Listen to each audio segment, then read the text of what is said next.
ভোলায় এক শ্রেণীর অসাধু জেলে নিষিদ্ধ ট্রলিং বোট দিয়ে শত শত মন জাটকা নিধন করছে। এক পর্যায়ে বিক্রির অনুপযোগী ছোট ইলিশ সাগরে ভাসিয়ে দেওয়া হচ্ছে।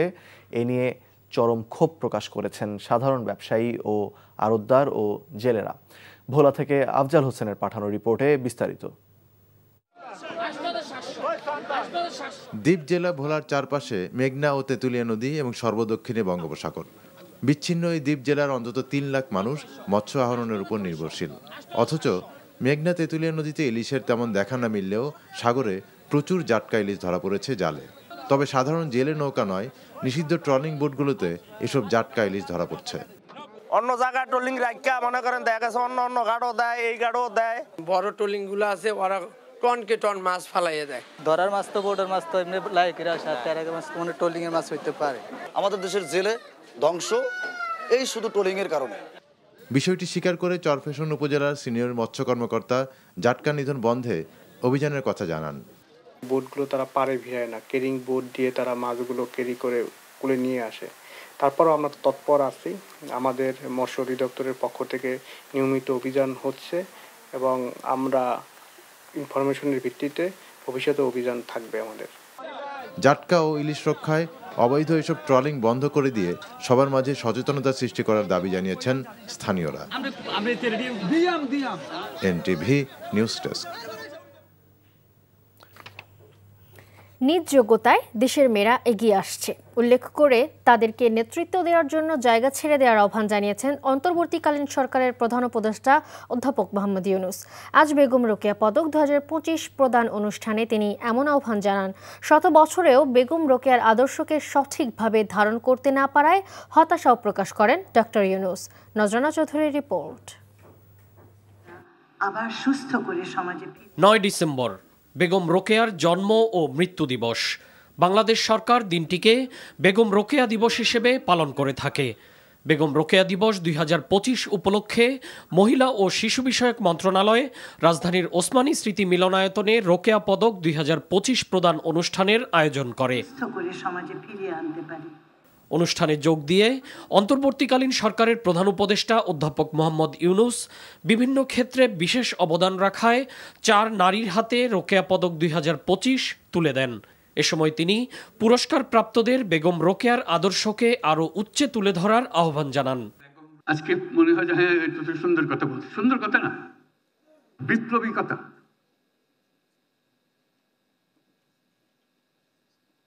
সমস্ত সমাজকে ঝাঁকুনি দিয়ে পাঠা,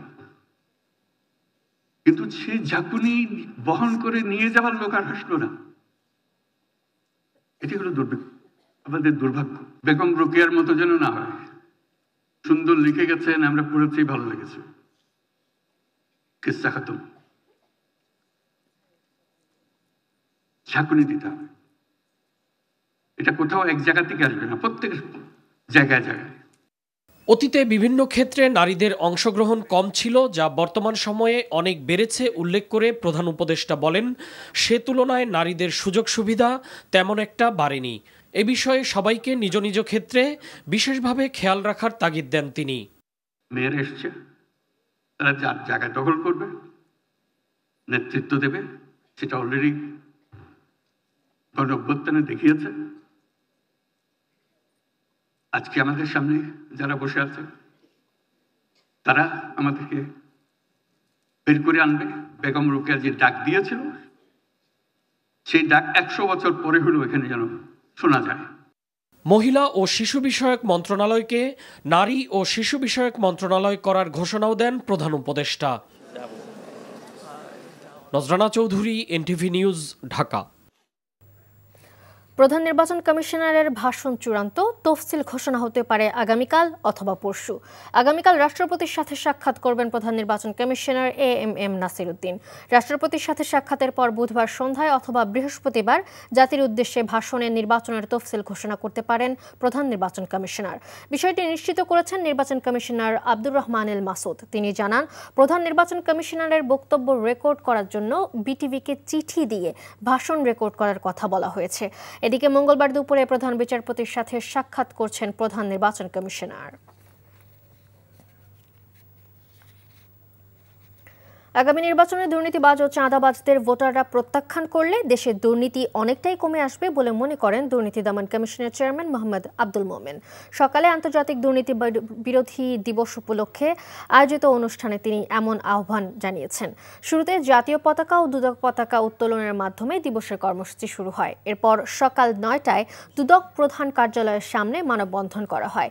এ সময় দুদক চেয়ারম্যান বলেন, আসছে নির্বাচনে দুর্নীতিবাজদের বাদ দিয়ে সঠিক লোককে নির্বাচিত করতে হবে ভোটারদের। তিনি বলেন, সমাজের রন্ধ্রে রন্ধ্রে দুর্নীতি এমনভাবে ছড়িয়ে আছে যা সম্পূর্ণ নির্মূল করা কঠিন।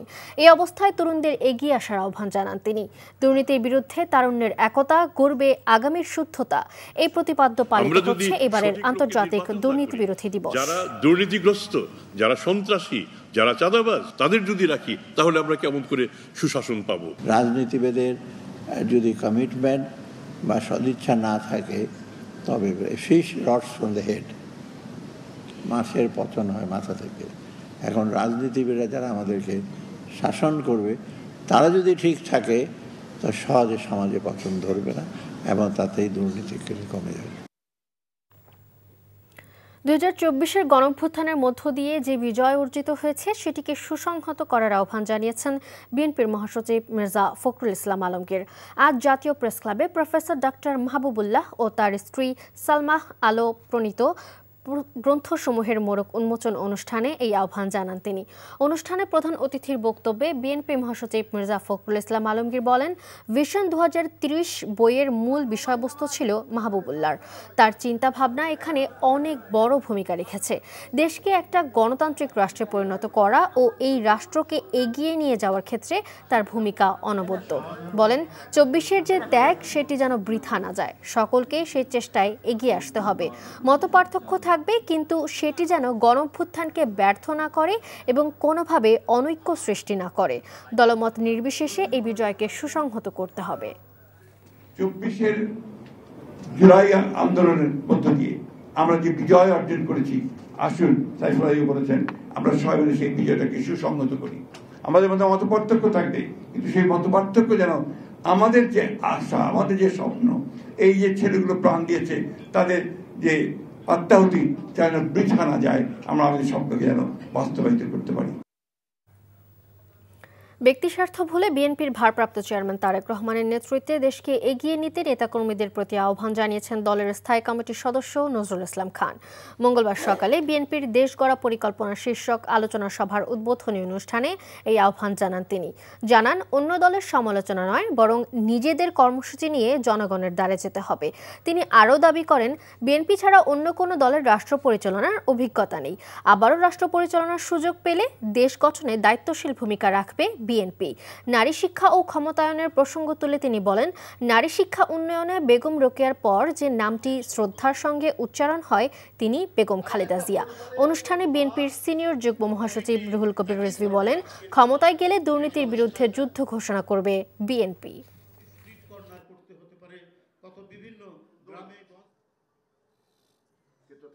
বিএনপির যে অঙ্গীকার সেটা ফাঁপা অঙ্গীকার নয়। বিএনপির নেতৃত্ব ভারপ্রাপ্ত চেয়ারম্যান যে অঙ্গীকারগুলো করেছেন সেই অঙ্গীকার আমাদের আর্থিক সক্ষমতার মধ্যে সেই অঙ্গীকারগুলো পূরণ করা সম্ভব।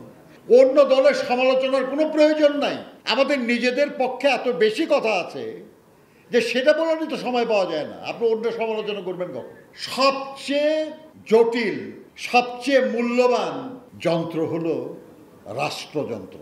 রাষ্ট্রযন্ত্রের মতো এত জটিল, এত মূল্যবান, এত গুরুত্বপূর্ণ, যেটা ভেঙে গেলে রাষ্ট্র শেষ হয়ে যায়, জনগণ নিঃশেষ হয়ে যাবে, সেরকম যন্ত্র আপনি অনভিজ্ঞ কিংবা অ্যাপ্রেন্টিস কিংবা এরকম আপনি দিবেন চালাইতে? না দেওয়া উচিত। বিগত অর্থ বছরের এনবিআরের মোট রাজস্ব আদায়ের 38% ভ্যাট হতে এসেছে। চলতি অর্থ বছরের প্রথম 5 মাসে বিগত অর্থ বছরের একই সময়ের তুলনায় 22% বেশি ভ্যাট আদায় হয়েছে বলে জানিয়েছে জাতীয় রাজস্ব বোর্ড এনবিআর। সকালে রাজধানীর আগারগাঁওয়ে এনবিআর ভবনে ভ্যাট সপ্তাহ উপলক্ষে সংবাদ সম্মেলনে এসব তথ্য জানানো হয়। এ সময় এনবিআর চেয়ারম্যান বলেন, রাজস্ব ঘাটতি মেটাতে যারা কর ফাঁকি দিচ্ছে তাদের চিহ্নিত করে ট্যাক্স আদায়ের কাজ চলছে। ট্যাক্স ও ভ্যাট প্রক্রিয়া সহজীকরণে ডিজিটালাইজেশনের ওপর গুরুত্ব দেওয়া হচ্ছে বলেও উল্লেখ করেন তিনি। এ পর্যন্ত অনলাইনের মাধ্যমে 22 লাখ ই রিটার্ন জমা পড়েছে। এবছর 40 লাখ ই রিটার্ন দাখিল হবে বলেও আশা করা হয়। ভ্যাট দিবস উপলক্ষে নতুন করে 1 লক্ষ করদাতা নিবন্ধন করার লক্ষ্যমাত্রা নির্ধারণ করা হয়েছে বলেও জানান এনবিআর চেয়ারম্যান।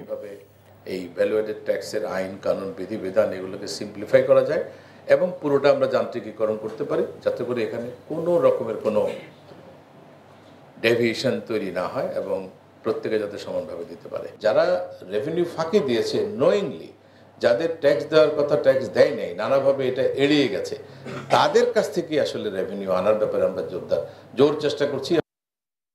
ক্রিকেট আইপিএলের নিলামে 1355 জন খেলোয়াড় নিবন্ধন করেছিলেন। সেখান থেকে 350 ক্রিকেটারকে সংক্ষিপ্ত তালিকায় রাখা হয়েছে।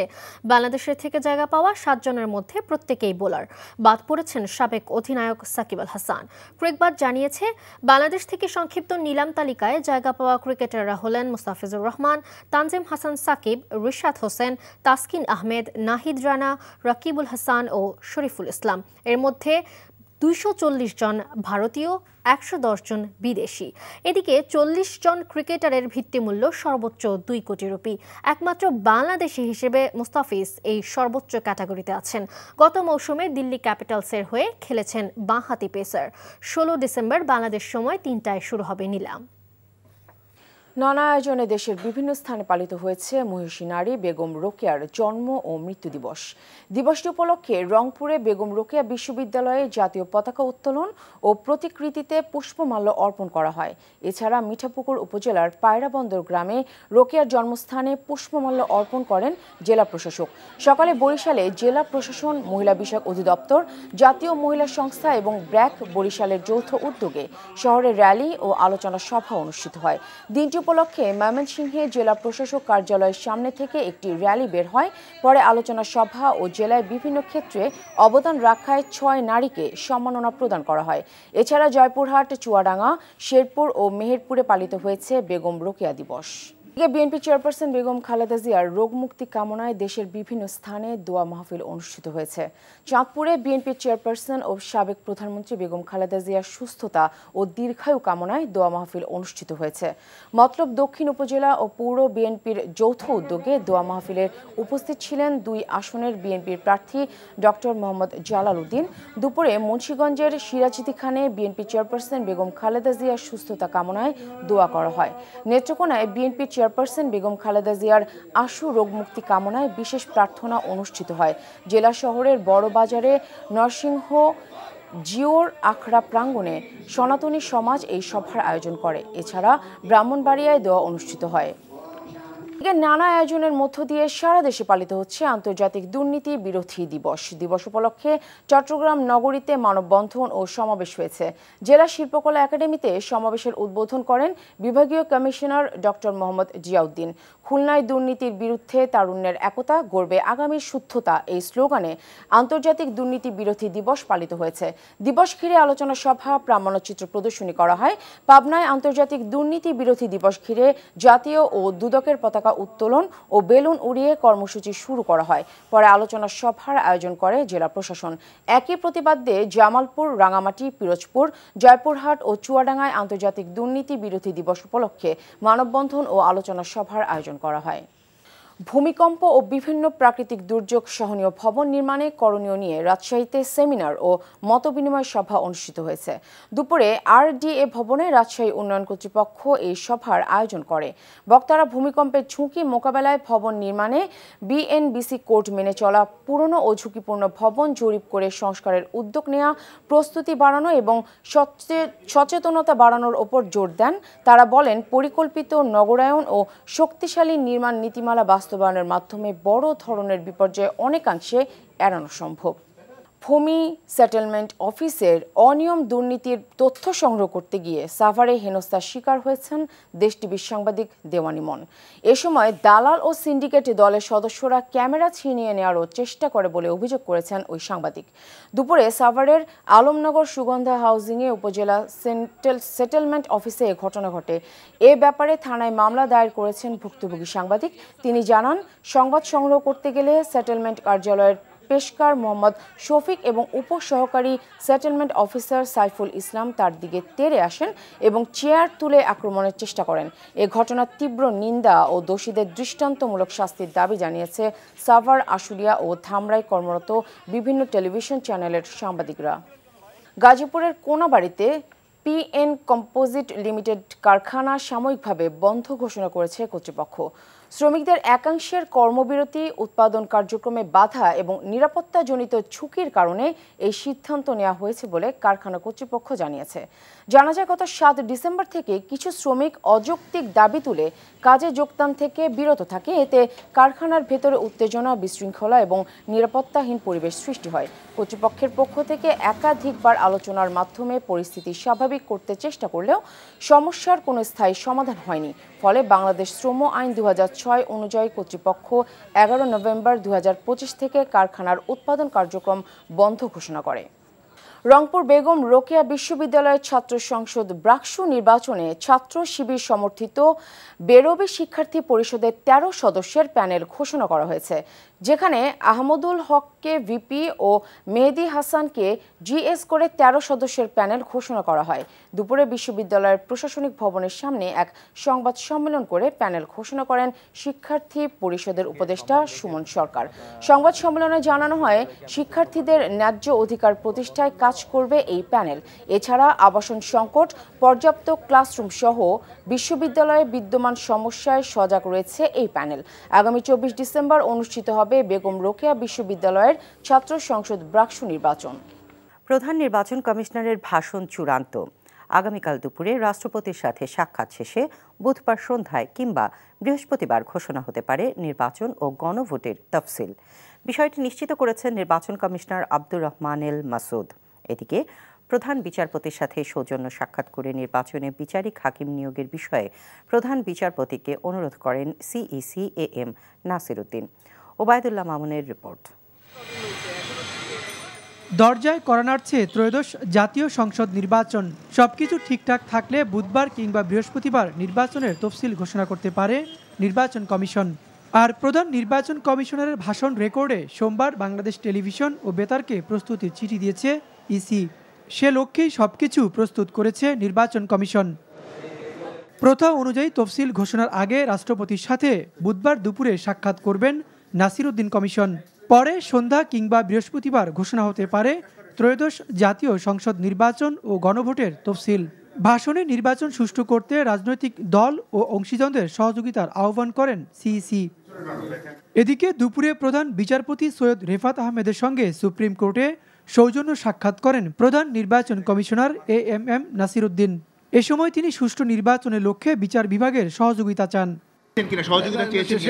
ইলেকট্রাল ইনকোয়ারি কমিটির যাতে ওনারা ডেপ্লয় করবেন আমাদের শিডিউল ঘোষণার সাথে সাথে এই কাজটা যাতে ত্বরান্বিত করেন উনি, সেটা ওনাকে একটু রিকোয়েস্ট করেছি।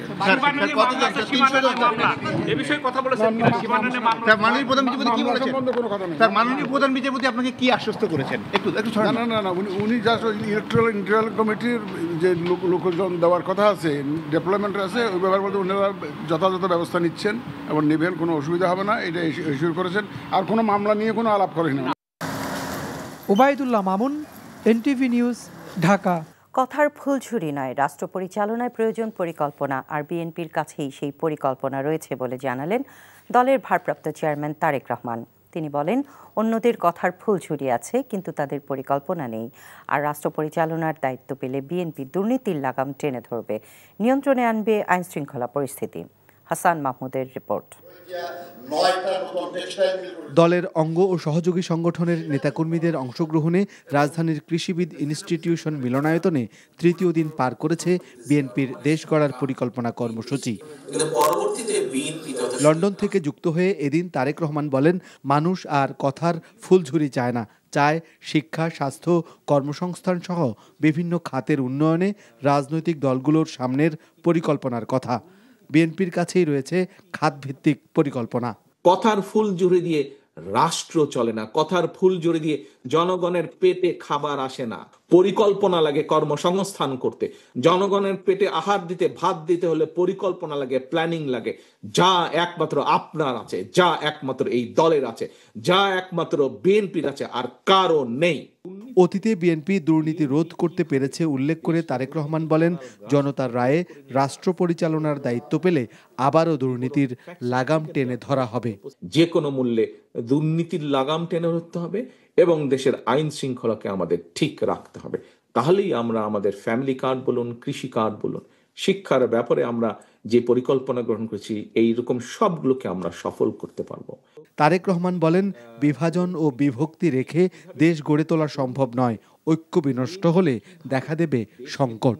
যদি আমরা ঐক্যবদ্ধ করতে দেশকে না পারি, জনগণকে ঐক্যবদ্ধ করতে না পারি, জনগণকে সাথে রাখতে না পারি, এই দেশের অস্তিত্ব নিয়ে ভবিষ্যতে প্রশ্ন দেখা দিবে। কাজেই আপনাদেরকে এখন সজাগ হতে হবে। ঘরে বসে থাকার বিন্দু মাত্র সময় নেই। মাঠে চলে যেতে হবে, মাঠে ঝাঁপিয়ে পড়তে হবে, পথে প্রান্তরে ঝাঁপিয়ে পড়তে হবে। এর আগে বিএনপির সিনিয়র নেতারা বলেন, অন্য দলের সমালোচনা নয়, বরং নিজেদের কর্মসূচি নিয়ে জনগণের কাছে যেতে হবে। আমাদের নিজেদের পক্ষে এত বেশি কথা আছে যে সেটা বলারই তো সময় পাওয়া যায় না। আপনি অন্য সমালোচনা করবেন কখন? বিএনপির পরিকল্পনাকে মানুষের দোরগোড়ায় নিয়ে যাবার আহ্বান বক্তাদের। Hasan Mahmud, NTV news, Dhaka. জাতীয় ঐকমত্য কমিশনের পূর্ণাঙ্গ প্রতিবেদন প্রকাশ করা হয়েছে বাংলাদেশ সরকারের সংস্কার কমিশনের ওয়েবসাইটে। ৮ খণ্ডের এই প্রতিবেদনে কমিশনের সুপারিশ, জুলাই জাতীয় সনদ ছাড়াও ঐকমত্য গঠন প্রক্রিয়ার সময়ে রাজনৈতিক দল ও জোটের দেওয়া মতামত উল্লেখ করা হয়েছে। এছাড়াও রয়েছে দল ও জোটগুলোর সাথে আলোচনার সারসংক্ষেপ, কমিশনের অন্যান্য নথিপত্র এবং কমিশনের করা জনমত জরিপের ফলাফল। চলতি বছরের 15 ফেব্রুয়ারি জাতীয় ঐকমত্য কমিশনের আনুষ্ঠানিক যাত্রা শুরুর পর রাজনৈতিক দল ও নাগরিক সমাজের সঙ্গে বিভিন্ন ধাপে ধারাবাহিক আলাপ আলোচনার মধ্য দিয়ে গত 31 জুলাইয়ের মধ্যে চূড়ান্ত করা হয় জুলাই জাতীয় সনদ 2025। এরপর গত 17 অক্টোবর রাজনৈতিক দলগুলোর অংশগ্রহণে আনুষ্ঠানিকভাবে জুলাই সনদ স্বাক্ষরিত হয়। গুমের ঘটনায় সাবেক সেনা কর্মকর্তা ব্রিগেডিয়ার জেনারেল আজমি আয়নাঘরে ছিলেন না দাবি করে তার গুমের দায়ও ডিজিএফআইয়ের সাবেক 3 সেনা কর্মকর্তার না বলে জানিয়েছেন তাদের আইনজীবী। এমন তথ্য ট্রাইব্যুনালে উপস্থাপন করে গুমের মামলা থেকে আসামিদের অব্যাহতিও চেয়েছেন তিনি। এদিকে জুলাই অগস্ট আন্দোলনে আবু সাইদ হত্যা মামলার সাক্ষী এনসিপির দক্ষিণাঞ্চলের মুখ্য সংগঠক হাসান আবদুল্লাহ বলেন, ক্ষমতা টেকাতে সবকিছু নিয়ন্ত্রণ করত শেখ হাসিনা। রিপোর্ট করছেন হাসান জাভেদ। ভিন্নমত দমনে শেখ হাসিনার শাসনামলে দীর্ঘদিন বন্দী রাখা হতো নির্দিষ্ট স্থানে। এ ধরনের গুমের ঘটনায় ট্রাইব্যুনালে 2টি মামলা করে প্রসিকিউশন। ডিজিএফআইয়ের জয়েন্ট ইন্টারোগেশন সেলে বন্দী রাখার অভিযোগে দায়ের করা মামলায় শেখ হাসিনা ও সেনা কর্মকর্তা সহ 13 জনকে আসামি করা হয়েছে, যাদের মধ্যে 3 সেনা কর্মকর্তা গ্রেফতার আছেন। তাদের অব্যাহতির আবেদনের শুনানিতে আইনজীবী দাবি করেন, ব্রিগেডিয়ার আজমি গুমের সময় এই 3 সেনা কর্মকর্তা দায়িত্বে ছিলেন না, তাই মামলা থেকে তাদের অব্যাহতি চান। মিস্টার আজমি যে ঘরে আটক ছিলেন সেই ঘরের বর্ণনাও দিয়েছি।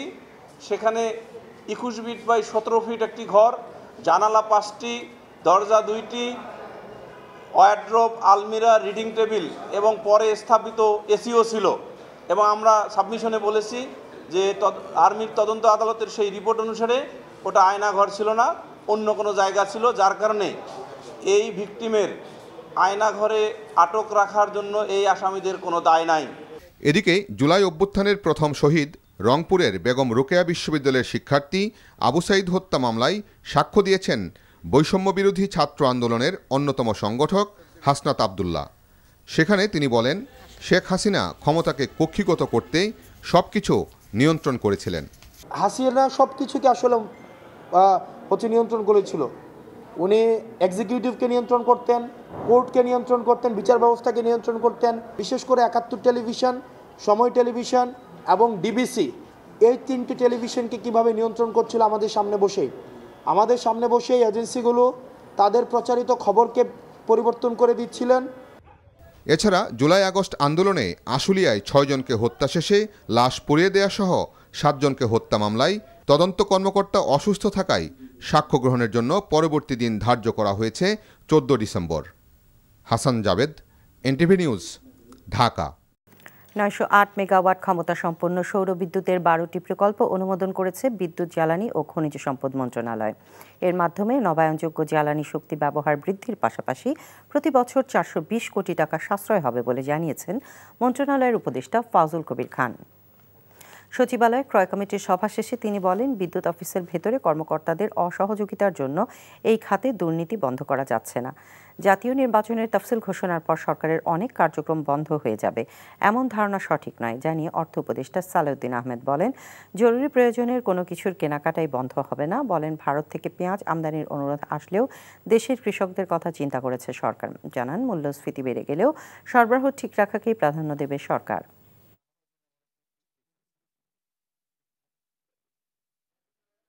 আমরা আস্তে আস্তে এই নবায়নযোগ্য শক্তির দিকে যাচ্ছি, কিন্তু এটার ক্ষেত্রে আমরা নানানভাবে বাধাগ্রস্ত হচ্ছি যে এক শ্রেণীর যে ব্যবসায়ী যারা, আপনারা জানেন সৌরবিদ্যুৎ নিয়ে ব্যাপক দুর্নীতি হয়েছিল, আপনারা জানেন কিনা, কাজের বিনিময়ে টাকা, কর্মসূচির খাদ্য না টাকা, কর্মসূচির ওখানে সোলার প্যানেল স্থাপন করেছিল, এগুলো কোনোটাই পাওয়া যায় না। সরকার গণমাধ্যমকে জনগণের সম্পত্তি হিসেবে স্বীকৃতি না দেওয়া পর্যন্ত এর স্বাধীনতা আসবে না, এমনটি জানিয়েছেন ট্রান্সপারেন্সি ইন্টারন্যাশনাল টিআইবি নির্বাহী পরিচালক ডক্টর ইফতেখারুজ্জামান। সকালে রাজধানীর মাইডাস সেন্টারে আয়োজিত আলোচনা সভায় তিনি বলেন, সংস্কার কমিশনের সুপারিশ বাস্তবায়নে বাধা দিচ্ছে রাজনীতি ও আমলাতন্ত্র। অনুষ্ঠানে গণমাধ্যম ব্যক্তিত্বরা জানান, আইনি সুরক্ষার অভাব ও সাংবাদিকদের মধ্যে বিভাজনের কারণে কোনো সাংবাদিক জেলে যাচ্ছে, আবার কেউ বিদেশে যাচ্ছে। সেলিম মালিকের রিপোর্ট। কর্তৃত্ববাদ সরকার পতন পরবর্তী কি হাল বাংলাদেশের গণমাধ্যমের, এ নিয়ে বিস্তারিত জানতে টিআইবির এই আলোচনা। এ সময় জানানো হয়, শেখ হাসিনার সময়ে গণমাধ্যমে প্রাতিষ্ঠানিক ও আর্থিক দুর্বলতার কারণে বেতন ভাতা সহ যে জটিলতা সৃষ্টি হয়েছিল, অন্তর্বর্তী সরকারের সময়ে তা আরও প্রকট হয়েছে। এতে গণমাধ্যম ব্যক্তিত্বরা জানান, 2009 থেকে 2024 সাল পর্যন্ত যাকে তাকে লাইসেন্স দিয়ে এই খাতকে দূষিত করা হয়েছে। চিনি ইম্পোর্ট করার ট্রেড লাইসেন্স দেওয়া হচ্ছে, নাকি আরেকটা টেলিভিশন ট্রেড লাইসেন্স দেওয়া হচ্ছে, অলমোস্ট মাপকাঠিটা প্রায় কাছাকাছি ধরনের আর কি। আমাদের ঐক্যর বড় অভাব রয়েছে প্রকট, সে কারণে আমাদের কোনো সহকর্মী হয়তো জেলে যাচ্ছেন, কেউ হয়তো আবার বিদেশেও যাচ্ছেন। সরকার প্রকাশ্যে গণমাধ্যমের স্বাধীনতার কথা বললেও তাদের আচরণ ভিন্ন।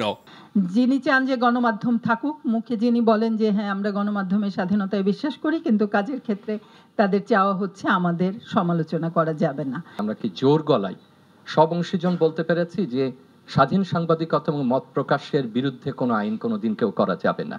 অনুষ্ঠানে টিআইবির নির্বাহী পরিচালক জানান, গণমাধ্যমের স্বাধীনতার শর্তে জনগণের সম্পদ হিসেবে স্বীকৃতি দেওয়া জরুরি। গণমাধ্যম প্রতিনিয়ত প্রতি মুহূর্তে যে প্রোডাক্ট তৈরি করছে, সেটা যে পাবলিক গুড, এই স্বীকৃতিটা যতদিন পর্যন্ত না হবে, বিশেষ করে রাষ্ট্র কাঠামোর দায়িত্বে যারা আছে, ততদিন মধ্যে আসলে বাস্তবে গণমাধ্যমের স্বাধীনতা আমাদের স্বপ্নের মধ্যেই থেকে যাবে। রাজনৈতিক ও আমলাতান্ত্রিকতা সংস্কার কমিশনের সুপারিশগুলো আলোর মুখ দেখতে বাধা দিচ্ছে বলেও জানান তিনি। সরকারি কর্মকর্তা, আমলাতন্ত্র হচ্ছে বাংলাদেশের সংস্কারের পথে সবচেয়ে বড় অন্তরায়। এবছর 4টি ক্যাটাগরিতে 8 জন গণমাধ্যম কর্মীকে দুর্নীতি বিরোধী অনুসন্ধানী সাংবাদিকতা পুরস্কার প্রদান করেছে টিআইবি। সেলিম মালিক, এনটিভি নিউজ, ঢাকা। চলতি বছর বিশ্বে মোট নিহত সাংবাদিকের অর্ধেকেরও বেশি হত্যা করেছে ইসরায়েল। ফিলিস্তিনের গাজা উপত্যকায় ইসরায়েলি সেনাদের বর্বরোচিত হামলায় তারা নিহত হন। মঙ্গলবার এক প্রতিবেদনে এই তথ্য জানায় সাংবাদিকদের অধিকার নিয়ে কাজ করা সংস্থা রিপোর্টার্স উইদাউট বর্ডার্স RSF। প্রতিবেদন বলছে, গাজায় ইসরায়েলি গণহত্যায় 2025 সালে 29 জন ফিলিস্তিনি রিপোর্টার নিহত হয়েছেন। এ নিয়ে টানা 3 বছর ধরে সাংবাদিক হত্যাকারী শীর্ষ দেশ হিসেবে কুখ্যাতি পেল যুদ্ধবাজ ইসরায়েল। এবছর বিশ্বব্যাপী 67 জন সাংবাদিক হত্যাকাণ্ডের শিকার হয়েছেন, যা আগের বছরের তুলনায় 1 জন বেশি। পূর্বাচল স্টেডিয়ামে প্রায় 30 লাখ টাকা মূল্যের উইকেট তৈরির মাটির লোপাটের ঘটনায় 3 সদস্যের তদন্ত কমিটি গঠনের সিদ্ধান্ত নিয়েছে বিসিবি। মাঠ পরিদর্শনে গিয়ে একথা জানান গ্রাউন্ডস কমিটির চেয়ারম্যান খালেদ মাসুদ পাইলট। এছাড়াও আগামীতে এমন দুর্নীতি এড়াতে দরপত্র আহ্বান ও প্রতিষ্ঠান বেছে নেওয়ায় বিসিবি সাবধানী থাকবে বলে জানিয়েছেন তিনি। নিলয় মজুমদারের রিপোর্ট। বিতর্ক যেন কাটিয়ে উঠতে পারছে না বিসিবি। মাঠ সংকট কাটিয়ে উঠতে আগামী ঘরোয়া মৌসুমে পূর্বাচল স্টেডিয়ামকে ব্যবহার করার যে পরিকল্পনা করেছিল বিসিবি, সেটাও এখন প্রায় অসম্ভব। 10টি সেন্টার উইকেট তৈরির জন্য প্রায় 20,000 ঘনফুট মাটি কেনা হলেও পূর্বাচলে পাওয়া গেছে মাত্র 7,000 ঘনফুট মাটি। তবে এই 7,000 ঘনফুট মাটি যে এসেছে তা লিপিবদ্ধ করা হয়নি। নেই কোনো প্রকার মুভমেন্ট রেজিস্টার ও ডেলিভারি চালান। বাজারের মূল্য অনুযায়ী 1 ঘনফুট মাটির মূল্য 90 টাকা হলেও তা কেনা হয়েছে 185 টাকায়। সব মিলিয়ে হিসেব মিলছে না প্রায় 30 লাখ টাকার। মাঠ পরিদর্শনে এসে তদন্ত কমিটি গঠনের কথা জানিয়েছেন গ্রাউন্ডস কমিটির চেয়ারম্যান। 7,500 সেফটি মতো মাটি আছে, অলমোস্ট প্রায় 12,500 সেফটি মতো মাটি দেখছি না। তো এটা আসলে আমাদের আসার আগেই ঘটনাটা, তো আমরা এনকোয়ারি করছি এবং খুব শীঘ্রই একটা এনকোয়ারি কমিটি করব। বিকজ এই মাটিটা আমি এই জন্য ইউজ করতে যাচ্ছি না এই মুহূর্তে, বিকজ এখন ইউজ করলে বা কোনো মাঠে যদি ইউজ করি এই মাটিটা আর থাকবে না, তো ডকুমেন্টস থাকবে না, সেই জন্য মাটিটাকে ইউজ করতে যাচ্ছি না। মাটি সরবরাহের দায়িত্বে থাকা উইনস্টার রিসোর্সের ওয়েবসাইট ঘুরেও পাওয়া যায়নি প্রতিষ্ঠানটির কোনো পোর্টফোলিও। এমন প্রতিষ্ঠানকে কেন দায়িত্ব দেওয়া হলো তা নিয়ে প্রশ্ন ছিল গ্রাউন্ডস কমিটির চেয়ারম্যানের কাছে। কি হয়েছে আগে ইম্পর্টেন্ট না, একদম স্বচ্ছ প্রক্রিয়া, টেন্ডারের মাধ্যমে যাব, প্রাইস কোটেশন দেখব এবং কারা কারা কোয়ালিটি মানে কোম্পানি সেগুলো দেখব। এবং আপনারা একদম ওপেন। আমার কাছে মনে হয় খুব শীঘ্রই আমি একটা মিডিয়া করব গ্রাউন্ডসের জন্য, যে আমরা ভবিষ্যতে এই 3 থেকে 6 মাসের মধ্যে আমরা কী কী কাজে পদক্ষেপ নিচ্ছি এটা নিয়ে আমরা সুন্দর একটা মত বিনিময় সবার মতো করব। যে মাটি সরবরাহকারী প্রতিষ্ঠানটির সঙ্গে যোগাযোগ করার চেষ্টা করা হলেও তাদের পাওয়া যায়নি। নীলা মজুমদার, এনটিভি নিউজ, ঢাকা। অব্যবস্থাপনা, আর্থিক অনিয়ম ও বিশৃঙ্খলার কারণে স্থগিত হয়ে গেছে Latin Bangla super cup football. তবে এ ব্যর্থতার দায় বাফুফের নয় বলে মন্তব্য করেছেন সহসভাপতি ফাহাদ করিম। আয়োজকরা শুধু মাঠ ও একটি দলই চেয়েছিল বাফুফের কাছে। তবে টুর্নামেন্টে অব্যবস্থাপনা ও বিশৃঙ্খলা করার কারণে কর্তৃপক্ষকে চিঠি দিয়েই দায় সেরেছে বাফুফে। মমিনুর রিপনের রিপোর্ট। অব্যবস্থাপনা শর্তভঙ্গের সঙ্গে সাংবাদিক লাঞ্ছনার দায়ে শেষ পর্যন্ত স্থগিত হয়ে গেল Latin Bangla super cup football. এতটাই বিশৃঙ্খলা হয়েছে যে টুর্নামেন্টের জন্য বরাদ্দকৃত মাঠের অনুমতি স্থগিত করেছে জাতীয় ক্রীড়া পরিষদ। দেশের ফুটবল যখন নতুন উচ্চতায় উঠছে তখন এই আয়োজনের মধ্য দিয়ে ভাবমূর্তি নষ্ট করেছে এএফবি বক্সিং প্রমোশন। এই সংস্থাটা পার্টিকুলারলি আমাদেরকে বলেছিল যে তারা আমাদের থেকে কোনো ফিনান্সিয়াল কন্ট্রিবিউশন চান না, সব কিছু তারা তাদের খরচ করবে, আমাদের থেকে খালি দল চায়। আপনি যে বলেছেন অব্যবস্থাপনা, সেটা আমার নিজেরও চোখে পড়েছে। প্রথম দিন আমি দেখেছি গেট ইস্যু হয়েছে। গতকাল আমি দেখলাম ভেরি আনফর্চুনেট আমাদের একজন সম্মানিত জার্নালিস্টটাকে হাত তোলা হয়েছে। This are unacceptable. আমি প্রথমে বলেছি এটা অত্যন্ত দুঃখের বিষয় যে একটি প্রাইভেট সংস্থা হলেও তারা definitely they are not acting professionally.